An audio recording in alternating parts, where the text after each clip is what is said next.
Жестоки критики од културните работници и хонорарците по најавените даночни измени со кои треба сами да си ги плаќаат придонесите за пензиско и здравствено осигурување. Вела дека владата со ваквиот чекор сака да уништи се што е македонско, да немаме култура, фестивали и театар, но и да немаме македонски јазик. Режисерот Роберт Велјановски вели дека власта не мисли на сопствениот народ и работи на негово уништување. Погубно е вели додека другите влади ги намалуваат, нашата да ги зголемува даноците. Ако овој план помине во вакви осетливи времиња, со Господ напред да ни е на сите. И она малку што останало од областа на културата утре ќе го немаме.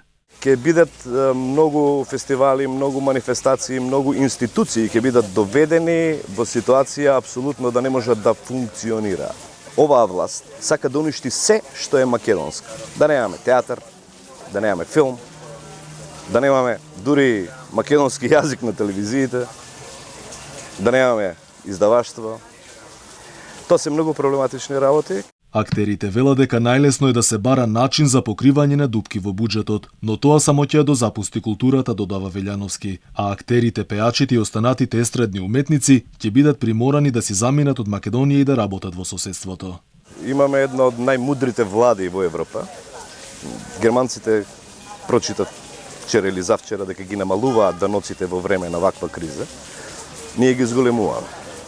Причините се веројатно веќе не можеме со оваа кондиција на буџетот да влечеме кредити со кои што би се покриле сите дупки, затоа што објективно оваа влада во 4,5-5 години апсолутно ништо нема направено.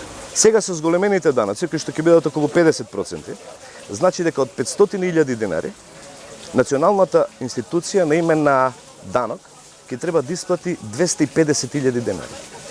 Што значи дека 750.000 денари од 1.000.000 денари ќе одат на хонорар. Реформата која е планирано да почне да се применува од 1 јануари предвидува нови основици за пресметка на ДДВ, данок на камати, укинување на повеќе даночни ослободувања, како и работодавачите да плаќаат данок на дополнително пензиско осигурување. Познавачите на состојбите велат дека со новата даночна реформа сивата економија во Македонија која изнесува 40% ќе биде многу повисока.